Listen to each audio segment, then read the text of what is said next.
Chers amis, c'est avec beaucoup de joie que cet après-midi, nous retrouvons encore une fois sur cette plateforme, que ce soit sur Zoom, que ce soit sur Facebook et sur YouTube, pour ce moment spécial de Camp Meeting. Donc, avant qu'il nous écoute le chanter, moi, invite pour qu'il nous couvre la tête et nous dire un mot de prière. Prions.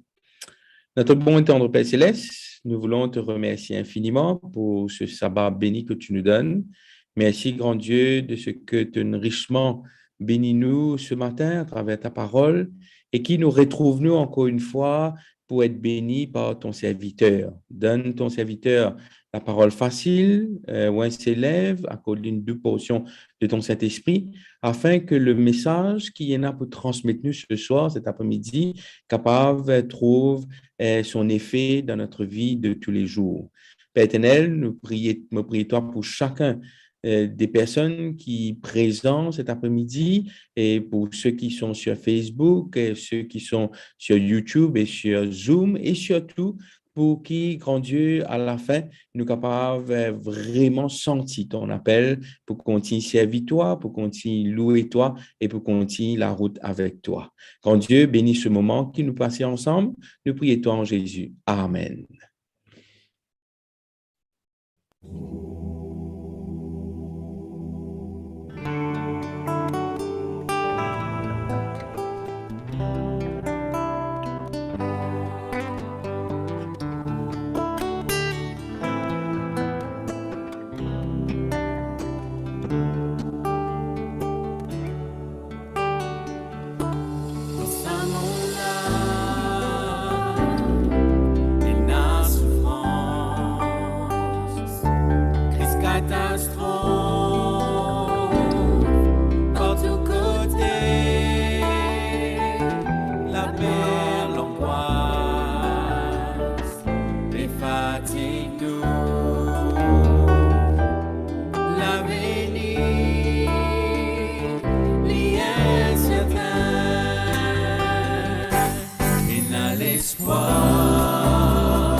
ZEZI per REVINI, ENA l'espoir,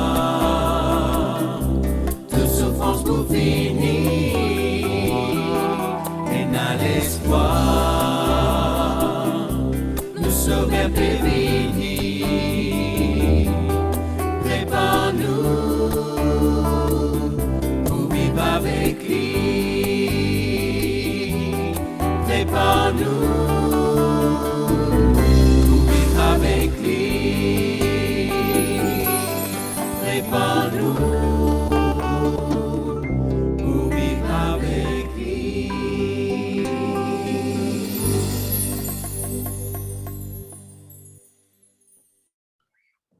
Cet après-midi, nous avons l'occasion, encore une fois, pour avoir parmi nous le pasteur Gerson Santos. Docteur Santos est le secrétaire associé à la conférence générale depuis 2015. C'est aussi le conseiller de la division de l'Afrique de l'Est et du Centre, de la division interaméricaine, de la division sud-américaine et de la division de l'Asie du Sud.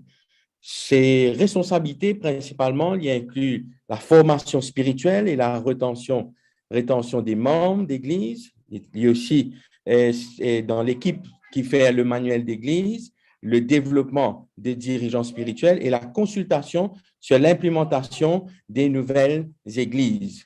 Pasteur Santos est marié à Leila et ils ont 2 enfants et 4 petits-enfants. Donc, Pasteur Santos, pour conduire nous cet après-midi sur le thème « Qu'y a-t-il derrière un nom ?» Sans plus tarder, me donner la parole et encore une fois, bienvenue, Pasteur Santos. Merci, Stéphane. Bonjour à tous. Comment allez-vous? Ça va, Pasteur? I'm very happy to be with you again, and I hope during this week that you've been participate in this camp meeting, you receive a lot of blessings. And I'm I'm sure this has been a tremendous experience for all of us as we mature and grow up in Jesus. And we revitalize our hope for the soon returning of Jesus. Today, I want to share with you some thoughts regarding the importance of a name.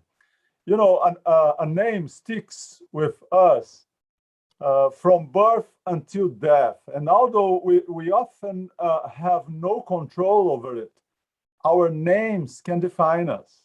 We can all thank our parents for our name. And research says that since 1880, there are more than 5 million historical references for popular names. But what does my name mean? Well, I guess you should know the meaning of your name or the origin of that name. In my case, Gerson or Gerson is a Hebrew name, Gershon, meaning exile, sojourner. And it's interesting, my own experience, because when I was born, my father had a job far away from home, and he came back just before I was born.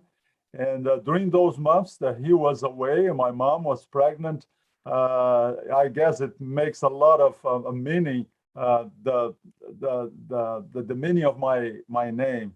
And also, when I think about my spiritual journey and that we are all citizens from different countries, even though I live in a country today that it's not my own of origin. It was an adopted one because I was born in another country, moved to the States, and but we are. It doesn't matter if you live in another country than not your own home country, because we are all citizens from another homeland. We are all waiting to be united again with God's family in God's kingdom. So in that sense, we are all living in exile. We are all living as sojourners and in a strange land, like it was Moses when his son Gershon was born also. Well, Dale Carnegie says that the sweetest sound in the world is the person's own name. And do you know what is the most common name in Mauritius?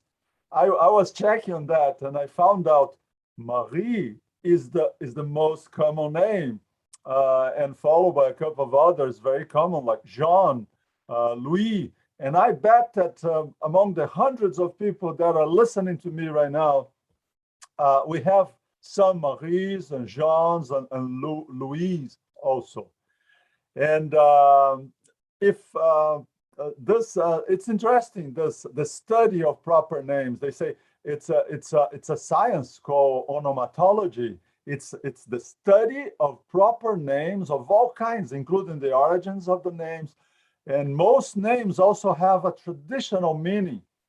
Did you know that the word Mary in Hebrew term it's the Hebrew term for beautiful? That's the name of the word.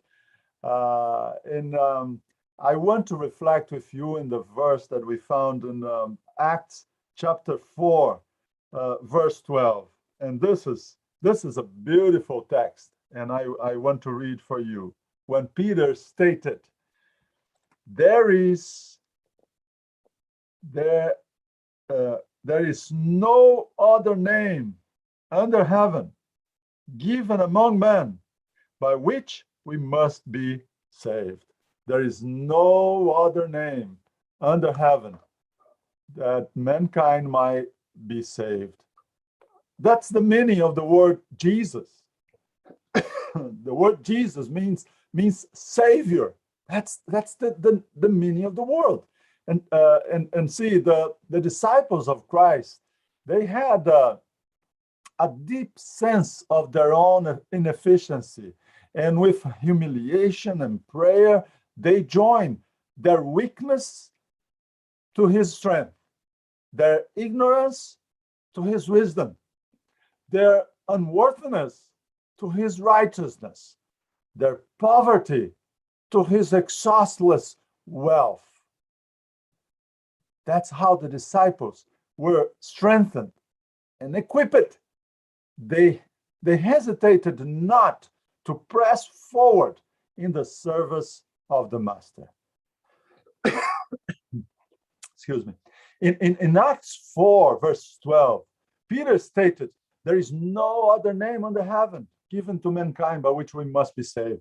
This is a statement that came right after a miracle performed on Acts 3. On the verse 6, Peter said, silver, gold I do not have, but what I do have I give you. It's very interesting to see this beautiful miracle. And the narrative starts on Acts 3, verse 1. And I'd like to read with you. If you have your Bible, you can see in your own version, or I'm going to read here Acts 3, verses 1 to 10, and I'm going to use the New King James version.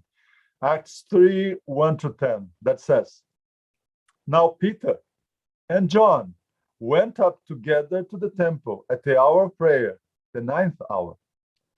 And a certain man, lame from his mother's womb, was carried, whom they laid daily at the gate of the temple, which is called Beautiful, to ask alms for those who enter the temple, who, seeing Peter and John about to go into the temple, asked for alms.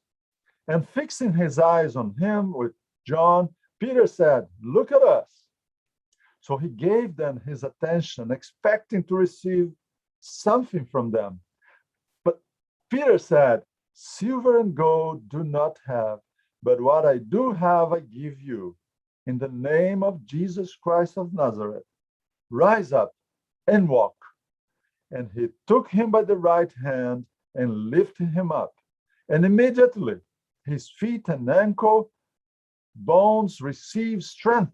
So he, leaping up, stood and walked and entered the temple with them, walking, leaping, and praising God. And all the people saw him walking and praising God. Then they knew that it was he who sat begging alms at the beautiful gate of the temple. And they were filled with wonder and amazement at what had happened to him. Well, what an exciting story. And no wonder that poor man for more than 40 years, being lame from birth, now was able to walk freely. No wonder he was walking, he was jumping, he was leaping, and he was praising the Lord. What an amazing story, isn't it? A short time after the descent of the Holy Spirit, and this is what we read in the previous chapter of Acts chapter 2, and immediately after a season of earnest prayer, Peter, John going up to the temple to worship. And as the narrative says, was time for prayer. And that's when they came to the temple and they entered. They were coming through the gate that is called Beautiful. And they saw that crippled man, 40 years of age, whose life from his birth had been one of a pain and infirmity. This unfortunate man had long desired to see Jesus. He heard about Jesus. He thought that this would be his only chance to be healed. He heard stories of Jesus healing other people with difficulties and physical limitations, and even raising the dead. And he thought, that's the way, that's it. That's my only hope. But then, for his despair and disappointment, he heard about Jesus' death and his sacrifice. There was no other way. There was no other hope for him, unless keeping the rest of his life begging for money and alms from those who passed by. Well, probably a good place to be was close to the temple. Religious people, supposed to be nicer and more, kind to others, right? Not all the times, but this it's supposed to be. So his friends, knowing about his disappointment, helping now carrying him every day to that temple's gate called Beautiful. Well, I don't know if the door was beautiful, but probably the scene outside the door wasn't that beautiful. Seeing people laying around, sitting on the floor, begging, people sick and having all kinds of diseases, and beggars on the street. I don't think that picture was really beautiful, but his disappointment excited the sympathy of those who knew for how long he had eagerly hoped to be healed by Jesus, and daily they brought him to the temple in order that the passers might be induced by pity to give him some money to relieve his wants. As Peter and John approached him, he looked at them and asked for some help. The disciples regarded him compassionately. And Peter said, "Look at us." And then the poor man paid attention to them, expecting to receive something from them, but he never thought what he was about to receive. Then Peter said, "Silver and gold have I none." Well, I can imagine again the disappointment. Oh my goodness, another one give an excuse, or another poor person passing by that cannot give me anything. But Peter declared, just after stating his poverty, he had something else. And he grew bright with hope as the apostle continued, "But such as I have, I give you." And then he said, "The beautiful name by the beautiful gate for that desperate man, in the name of Jesus, rise up and walk." Well, to understand what is a disciple, it is imperative for us to understand who the master is, right? So who is Jesus? And unfortunately, in today's world, a lot of people have no idea who Jesus is. For recently, in a survey done in Great Britain, 20% of British children thought Jesus is a soccer player. And research done in this poll taking in a shopping center, interviewing thousands of British children, they believe that Jesus is a soccer player from Chelsea. Well, to tell you the truth, there was a soccer player in UK called Jesus, but he wasn't playing for Chelsea. He was playing for Manchester City. Anyway, the truth of the matter is that most children in UK have no idea about who Jesus is. Not only that, according to the results, less than half affirmed that he was the Son of God. The study showed that 25% of them believed that the shepherds found the baby with the assistance of Google Maps. About 10% said Mary gave birth in a church.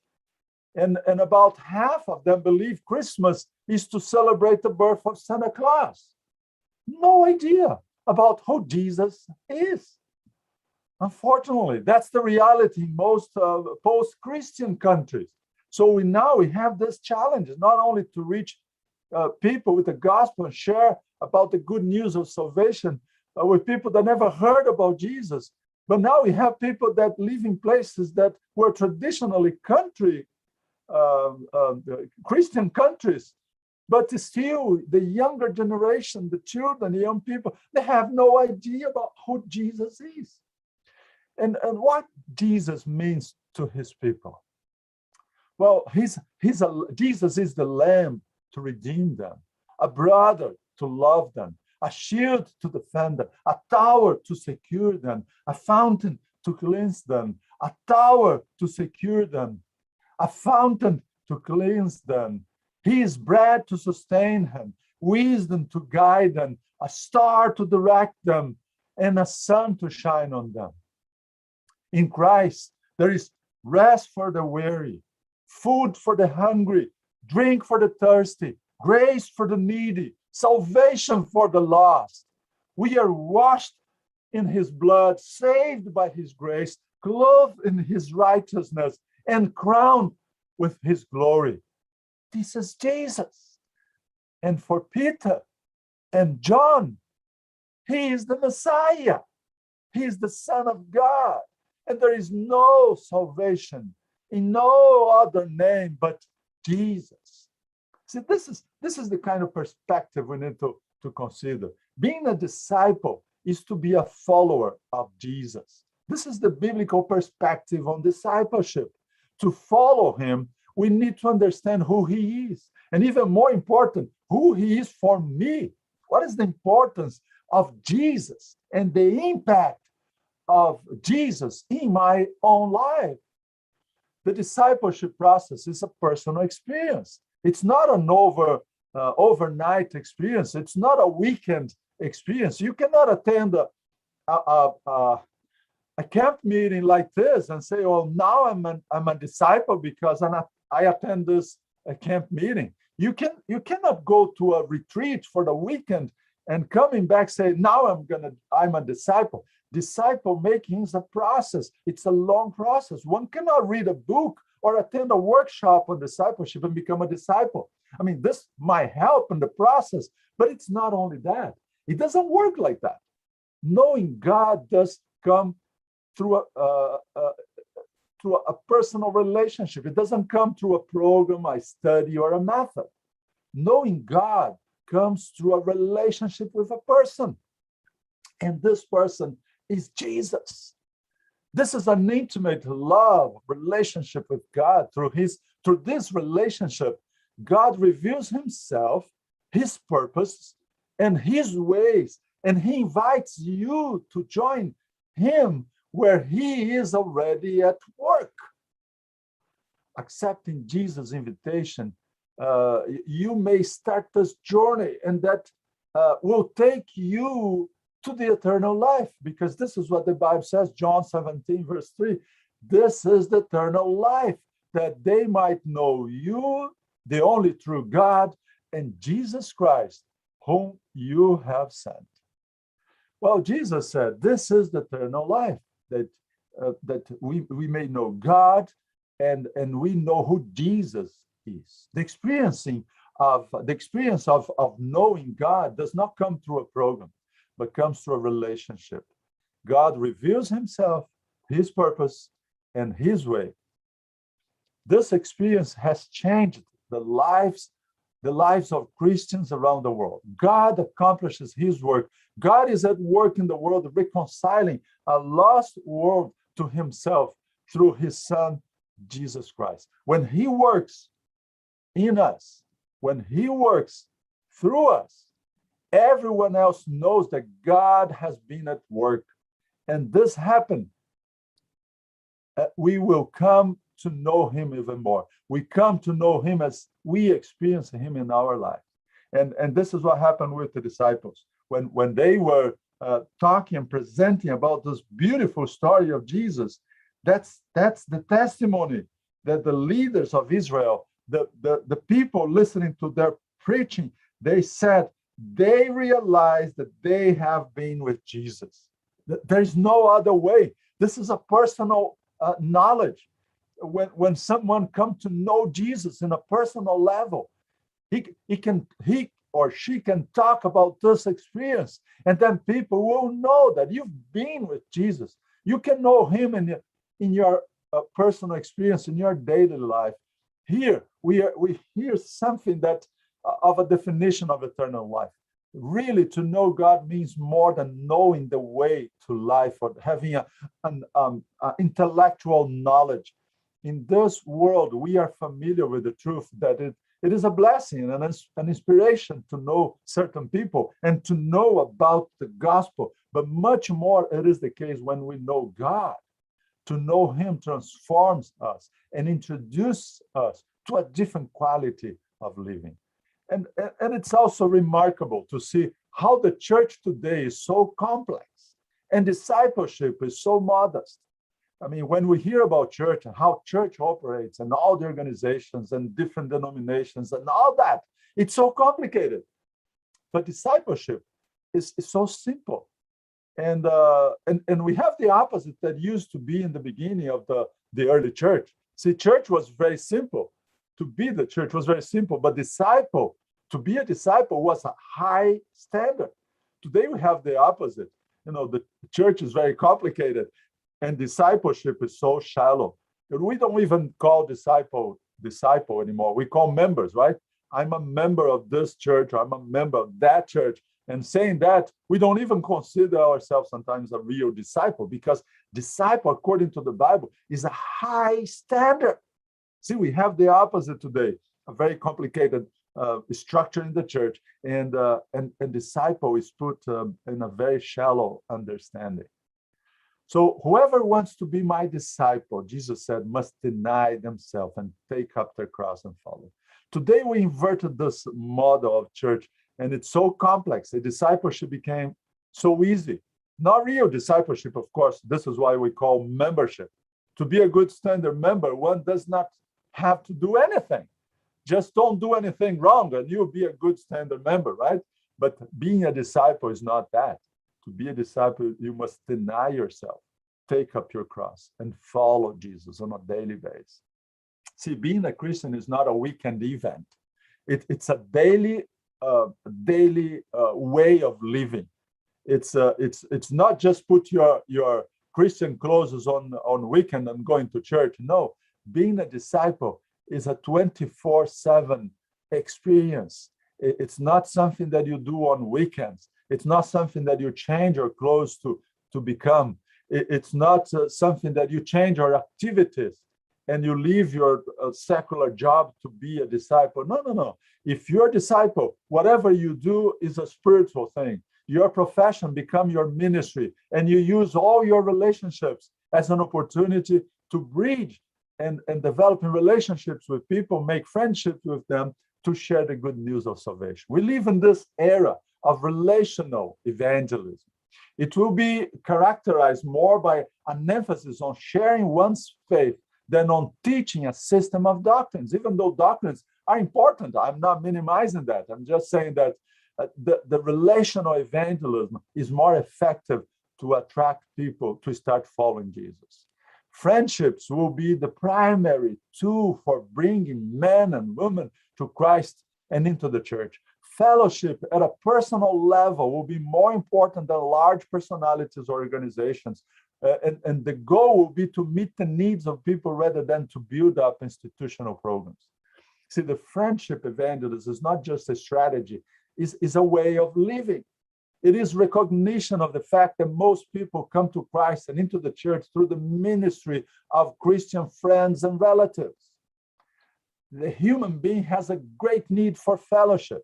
When God created man, he said, it's not good for man to be alone. Human being still has the same need for relationships.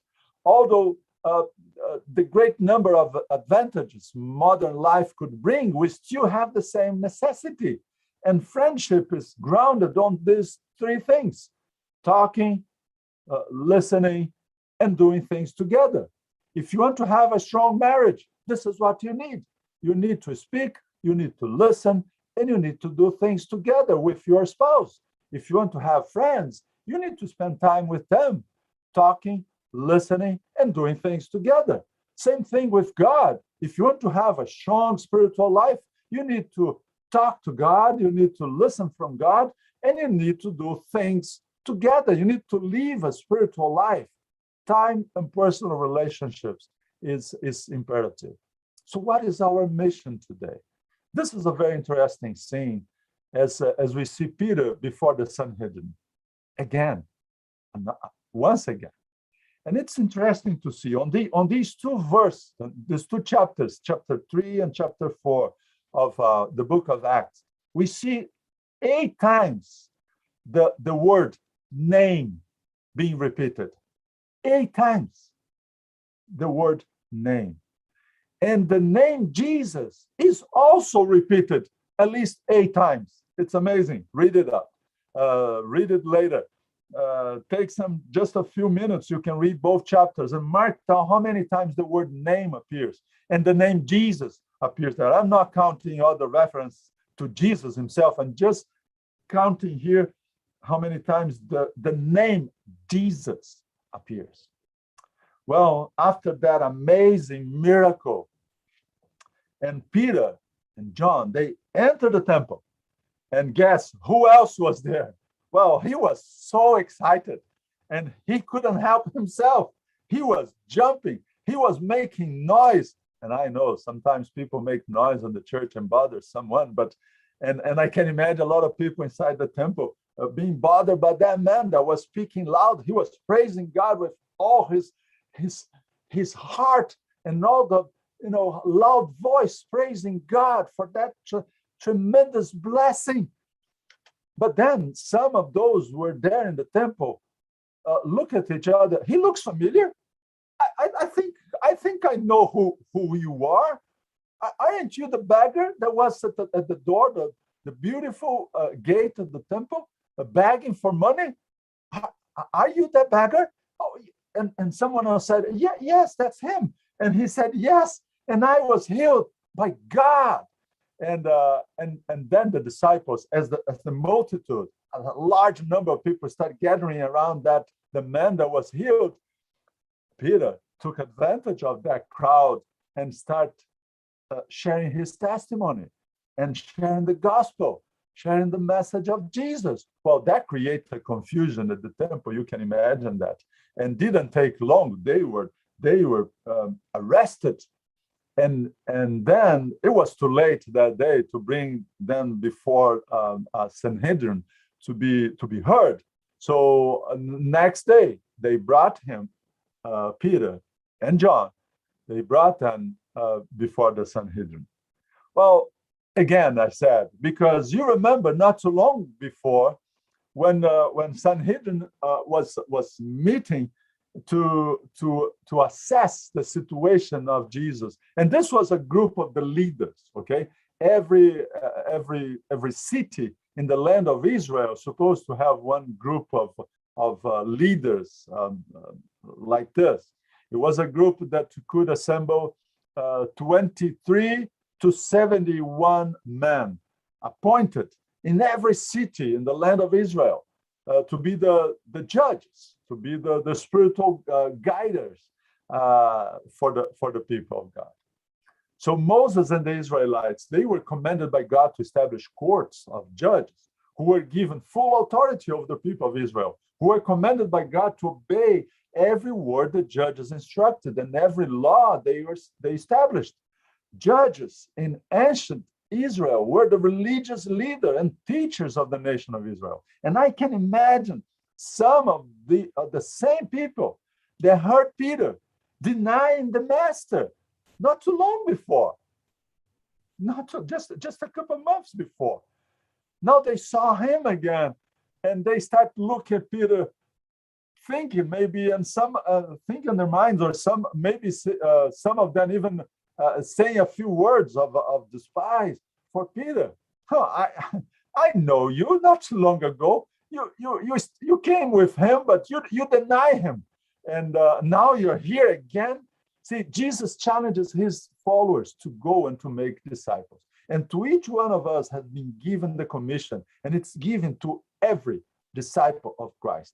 In accepting Christ, we accept this commission. This is not something to belong to the pastors, to the reverends, to the priests. No, this is the commission of sharing the good news of salvation is given to each one of us. If you accept Jesus as your personal Savior, you also receive this great commission to share the good news and to make other disciples. See, the Great Commission is our mission. This commission includes all believers in Christ to the end of time. It is a fatal mistake to suppose that the work of saving souls depends alone on the ordained minister. See, Jehovah or Yahweh or God revealed to Moses his master plan. God designated the children of Israel as a kingdom of priests. And this is a huge promotion from a nation of slaves to become the Lord of the universe's personal representatives on earth. Can you imagine that? From the bottom of society to the highest position of royal priests. So it doesn't matter how much money you have. It doesn't matter where did you come from. It doesn't matter your social, economic position. It doesn't matter your caste. It doesn't matter. When you accepted Jesus, you become the king of the universe's representative. Can you imagine that? That's the highest position to become a royal priest. Peter and John use the same figure. And this concept is studied in the Bible and described in the Bible in detail later on. So the following day, again, the following day of the healing of that crippled man, that was something amazing. Those present in that meeting of the Sanhedrin remember the part that Peter had act at the trial of his master, flattered himself that he could now be intimidated by the threat of imprisonment and death. But Peter was a different man now. The Peter who denied Christ in the hour his greatest need was impulsive, self-confident, different widely from the Peter that was brought before the Sanhedrin for examination. Since his fall, he had been converted. He was no longer proud and boastful, but modest and self-distrustful. He was filled with the Holy Spirit, and by the help of this power, he was resolved to remove the stain of his apostasy by honoring the name he had once disowned. While Peter and John were prisoners, the other disciples, knowing the intentions of the Jews, that had prayed unceasingly for their brethren, fearing that the cruelty shown to Christ might be repeated. As soon as the apostles were released, they sought the rest of the disciples and reported to them the result of the examination. Great was the joy of the believers. As the disciples proclaimed the truths of the gospel in Jerusalem, God bore witness to this world, and a multitude believed. See, the priests and rulers saw that Christ was extolled above them. And the Sadducees, who did not believe in resurrection, they were bothered by the preaching that Jesus resurrected. So this is why they are especially mentioned here on this context. The Pharisees, they were angry as they perceived that the tendency of the disciples' teaching was to undermine the Jewish ceremonies and make the sacrificial offerings of no effect. Of course, because now we had the Lamb of God being offered as a sacrifice for all of us. And there was no need for those religious ceremonies of the Old Testament sacrifices. Well, let's go back again to consider the importance of the name of Jesus. And the million-dollar question for you today is this: do you know him? That's the bottom line. You know, sometimes I have a device at home, and we call her Alexa. And that device, we can ask the time, we can ask for the weather, and I can ask her to play some music. And a lot of times when I ask her, Alexa, play Christian music, Christian instrumental music, and most of the time, what she does is just playing New Age music, not really Christian music. Not even the computers today understand exactly what is Christian instrumental music. Do you know who is Jesus? Do you know him? Who is Jesus for you? For the artist, the Lord Jesus is the one altogether lovely. To the architect, he is the chief cornerstone. To the baker, he is the living bread. To the carpenter, he is the door. To the doctor, he is the great physician. To the farmer, he is the sower and the Lord of the harvest. To the judge, he is the righteous judge and the judge of all men. To the lawyer, he is the counselor, the lawgiver, the advocate. To the newspaper man, he is the good news of great joy. To the philosopher, he is the wisdom of God. To the preacher, he is the word of God. To the sculptor, he is the living stone. To the servant, he is the good master. To the laborer, he is the giver of rest.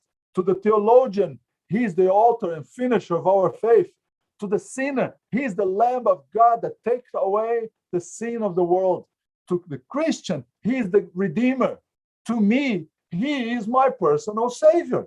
So who is Jesus for you? Do you know him? Have you come to him? If not, why not? Who is Jesus for you? See, last night we were having a Bible study here at home. My wife and I and another couple. We are studying the Bible through Zoom, and they actually live in another country. And we spent some time last night studying the Bible.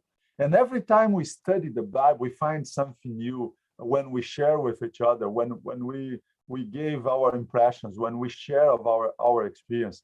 But there are three important questions when every time you open your Bible, there are three important questions that you should ask. Number one is, what am I learning from God or about God? When we read the Bible, we need to answer this first question. What am I learning about God? Because this is the word of God. This is the word of God and reveals to me God's character, God's merciful love toward me. So this is the first question I need to answer. What am I learning about God? The second important question is what he wants me to do, what God expects from me. And the third, as very important also, is who can I share this with? See, these are the three most important questions when we study the Bible. What I'm learning about God, what God wants from me, and who can I share this that I just learned with? I know that sometimes in your life you may feel discouraged, tired, ready to give up. And the Lord has a message for you. And it is in this book. The message is clear. Even if you don't understand everything that is in this book, but even if you don't like everything that is going on in your life right now, the Lord says, never give up. I read in this book the story of creation, the story of redemption, the story of restoration from Genesis to Revelation. I read it. And at the end, it says, at the end, we'll be all right. See, the story that started in a garden and finished in a city, beautiful city. At the end, everything will be all right. If it's not all right now in your life, it's because it's not the end yet. Keep on your faith. Keep reading God's word. At the end, will be all right. And can we say like Peter and John, silver and gold have I none? Even if you don't have silver and gold, if you don't have riches in this world, but can you say, in the name of Jesus? I've been reading about this, these stories. What amazing stories about the disciples. Can we truly say that we have the name of Jesus with us? That's the question for us today. Do you know him? Who is Jesus for you? I heard a story a long time ago. it's a simple story just to illustrate it. It's an allegory, okay? It's like a parable. So don't take it literally, every detail of the story. But the story goes something like this, like three individuals approaching the heavenly gates. And you can imagine three people coming close to heaven's gate. And two questions were asked to these individuals. And those questions were, what have you done to let you in? And the second question was, do you know Jesus? And the story goes on saying that the first person came by, and the first person was a clergy, was a pastor, was a priest. And when the first question was asked, what had you done so I can let you in? And the priest answered, well, I dedicate my life to be a clergyman. I dedicate my life to ministry, to preach the gospel, to preach the word of God. But then the second question was asked, but do you know Jesus? And that second question intrigued the preacher that stayed on the side. The next one came, the second person was a missionary. And the first question was asked, what have you done to let you in? And the missionary answered, oh, I dedicate most of my life to preach the gospel in a foreign country. I help to translate the gospel in a native language. And he went on and on. And then the second question was asked, but do you know Jesus? And he kept to think about that question and stay aside. And the third person came close to the gate. And there was an elderly woman, a very humble person, came close to the gate. And the first question was asked, what had you done to let you in? And that old woman looked down and didn't have a word to say. And after a few seconds, the second question was asked, but do you know Jesus? And then that elderly woman raised her eyes and with a big smile said, oh, Lord, I recognized you as soon as I came close to the gate. Well, that's the most important question. And I want to ask you about this today. The most important thing is not how much you've done and what you've done. The most important question for you, my friend, is, do you know Jesus? What a beautiful name is the name of Jesus.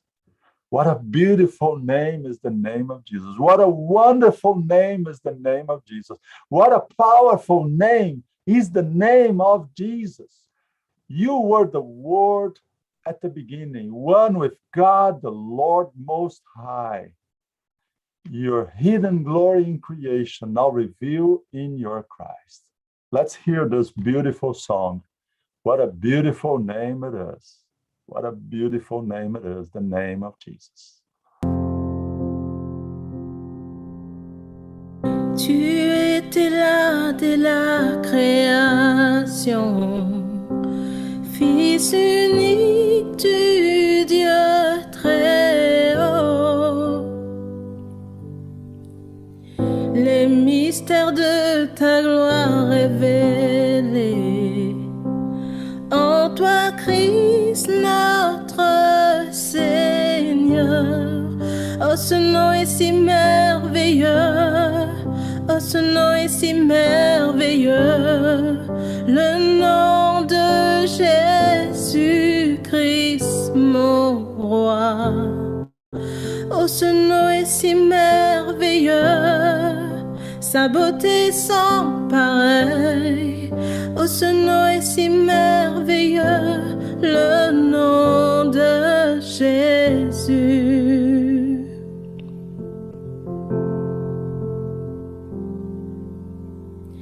Tu n'as pas voulu les cieux sans nous.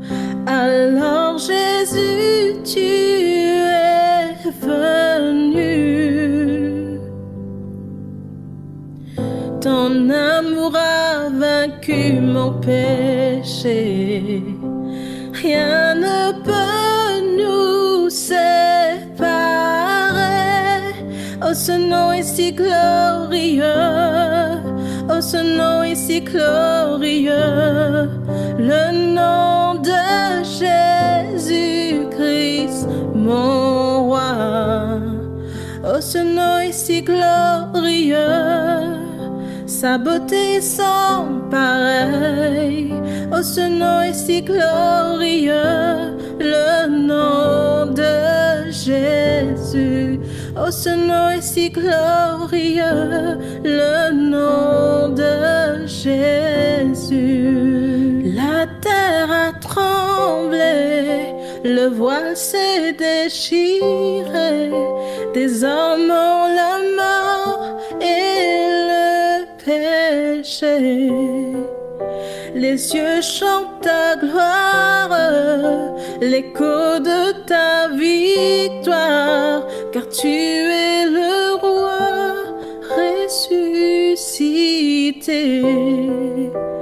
Tu es sans rival, tu es sans égal.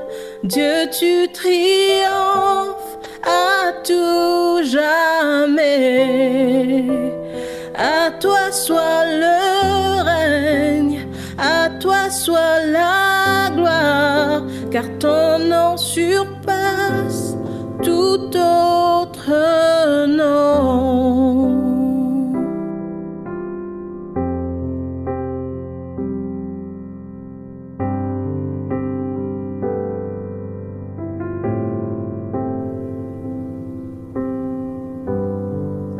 Ce nom est victorieux, oh ce nom est victorieux, le nom de Jésus-Christ, mon roi. Oh ce nom est victorieux, sa puissance est sans pareil.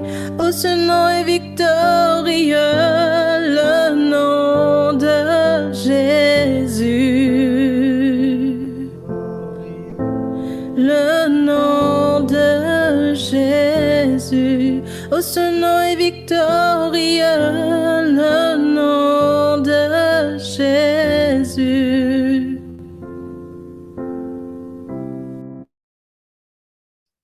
Amen. Wow, what a beautiful song, isn't it? Thank you, Sir Jane. I want to pray with you. And as we come to the close of this message, I just want to highlight the importance that you remember the name of Jesus, the wonderful, powerful name of Jesus. Is that your desire to say, Jesus, take my life in your hands and guide my path all the day of my life, and help me, Lord, to experience this close relationship with you as a real disciple, and have Jesus as my personal savior, walking and following Jesus all the days of my life until the day when Jesus comes and receives us to live with him and in his kingdom. Is that your desire? I want to pray with you right now. Heavenly Father, thank you, Lord, for the opportunity we had today as we reflect on the beautiful story and the miracles that you've done in the past, and the way you reveal yourself through the disciples, and wonderful things you've done through your people. Lord, I pray that you help us, Lord, to understand your will. Help us, Lord, to live according to the call you gave to us. What a beautiful name, the name of Jesus. What a powerful name. What a wonderful name is the name of Jesus. There is no one like him. And Lord, today, as we commit ourselves to you once again, we want to follow you, and we want to dedicate ourselves and we pray, Lord, that you forgive all our sins and equip and empower us through your Holy Spirit, so we can be real disciples, sharing the good news and taking the powerful name of Jesus in all the places we go, in all our relationships and friendships, that everything we do be used for the expansion of your kingdom and to prepare ourselves, our family and friends to meet you in the clouds. We pray in the powerful name of Jesus. Amen. Amen. Amen. Amen. Thank you very much, Dr. Gerson. I'd like to express my appreciation to you for making yourself available, as well as being willing to share God's word with God's people. Since last week, the Church of God has heard the word, been challenged to get involved in ministry and in mission, and above all now, to lift up the name of Jesus Christ.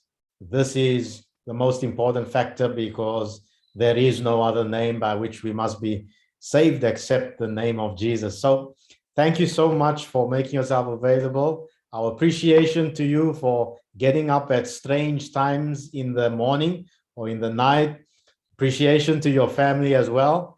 May God bless your ministry. May God bless you as you serve him at the General Conference.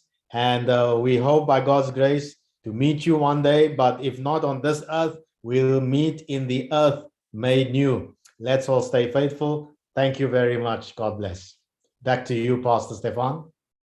Donc, merci à Pasteur Baxen. Merci encore une fois à Pasteur Santos pour son message qui nous interpelle cet après-midi. Donc, pour la prochaine session, donc nous prenons encore le privilège pour écouter le professeur Bruce Bower qui traite sur le thème « Accomplir la mission par la puissance et l'autorité de Jésus ». Donc, par cette session qui peut commencer à 17h30 jusqu'à 18h30, si certains sont capables de connecter cet après-midi avec nous, donc ils sont capables d'encourager les frères et sœurs pour qu'ils soient aussi capables avec nous. Donc, le programme est en anglais, mais nous pouvons inviter pour venir sur Zoom pour qu'ils soient capables de gagner la version française. Sinon, à tout à l'heure, nous avons rendez-vous à 17h30 avec le pasteur Bruce Bower.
ZEZI per REVINI, ENA l'espoir,